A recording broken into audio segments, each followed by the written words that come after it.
Let me take everyone back to, let's say, the Xbox 360 era. This was a great time in gaming. It was a great time in gaming for me personally.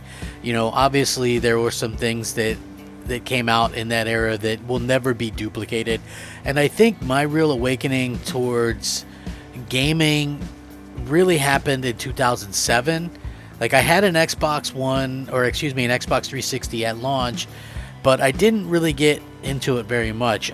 So kind of to elaborate what happened, I got divorced in 2007 from my first wife, and I had an Xbox 360, and I was just, you know, how you kind of get in a funk or whatever, and I was working a lot, and, you know, I just wanted something to kind of take my mind off things.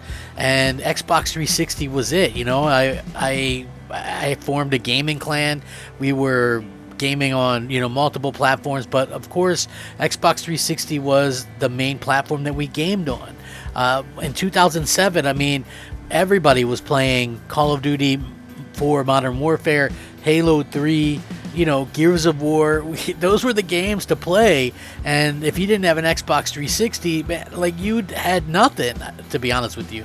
And yeah, granted, the PS3 came back a hell of a long way to do some damage in that era, but really the 360 is still where it was at. Like, I mean, honestly, it really was. And the 360 was such a great time to be a gamer. And I remember Microsoft used to do monthly blogs where they would announce how many people were on games, and it wasn't uncommon for there to be 1 million people concurrently on Halo 3 at a single time. You could log in and see that. You know, games, believe it or not, used to have that indicator, right? Call of Duty's had it, Gears of War had it, Halo had it.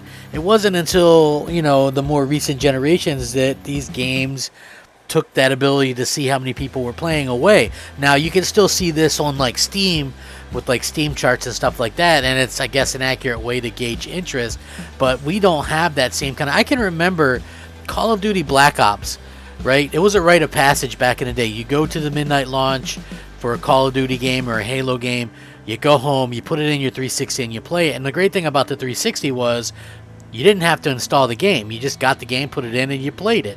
So there wasn't all that rigmarole that you have now, where if you know, I mean, you can preload if you buy digital, but if you go buy a physical disc, you know, you still got a little bit of a wait before you can play, as it still has to install and update and all that kind of stuff. So in a lot of ways, we've kind of went backwards in that. But Microsoft used to brag about it. In fact, Microsoft bragged that Halo alone sold better than all of Sony's exclusives at one particular time. This was Aaron Greenberg that did that.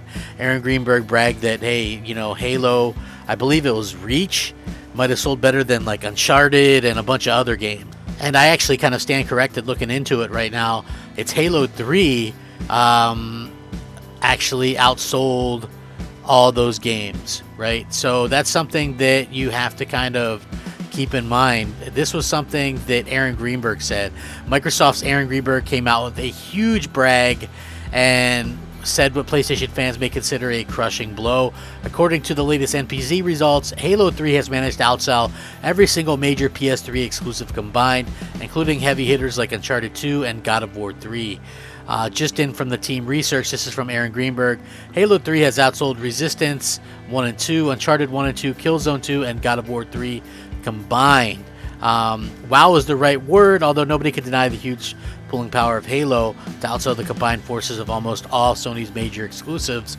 Really does speak volumes about the company's situation.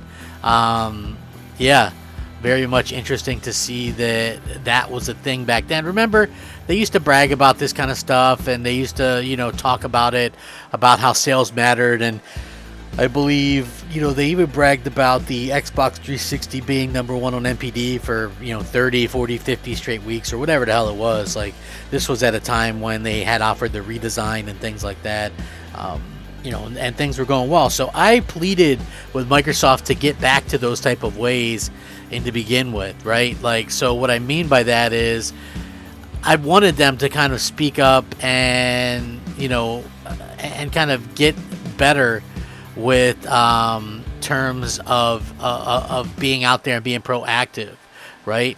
And then in terms of what's going on with nowadays and how gamers are kind of reacting, how Microsoft is, they're very kind of pacifistic, where they're just like, oh, we're all just gamers here, but then they'll get these subtle kind of digs in. You know, like Microsoft will still take these kind of little like shots and things at Sony.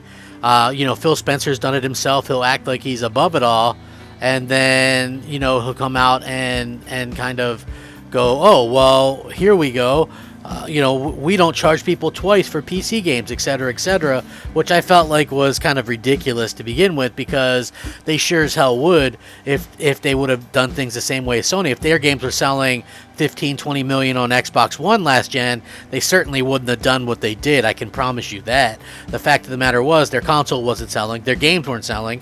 To save something and to get some kind of money involved, they had to do something, and so they put their games on you know, on varying platforms, and they had to do that for free to make it look like more of a value. And so they went over some of the media, and they went over people somewhat by doing this, but it's a necessity, wasn't something that really they wanted to do. Now, when it comes to this, Microsoft's Aaron Greenberg said he's not sorry about Bethesda's Starfield being an Xbox exclusive. After an apology from Bethesda's Pete Hines made the rounds for Starfield's Xbox exclusivity, General Manager of Microsoft Studios Aaron Greenberg wasn't so cordial. He says, I'm not sorry, he said in a Twitter Spaces chat between himself and Hines. The response from Microsoft executive is understandable, given the purchase of Bethesda by the company to strengthen its own brand. The comment comes in just after, I'm going to link this article so you guys can check it out, comes in just after the 48-minute mark in a full chat.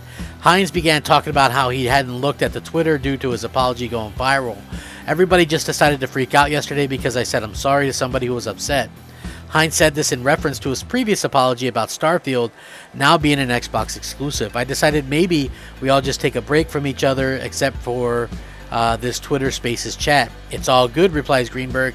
I'm not sorry. He laughs as he finishes the sentence. While it's certainly said jokingly in conversation, it's clear that Greenberg means it. After all, as the general manager of Microsoft Studios, part of his job is to bolster the Microsoft brand, which Starfield and other Bethesda titles, being an Xbox exclusive under the Microsoft umbrella, certainly does.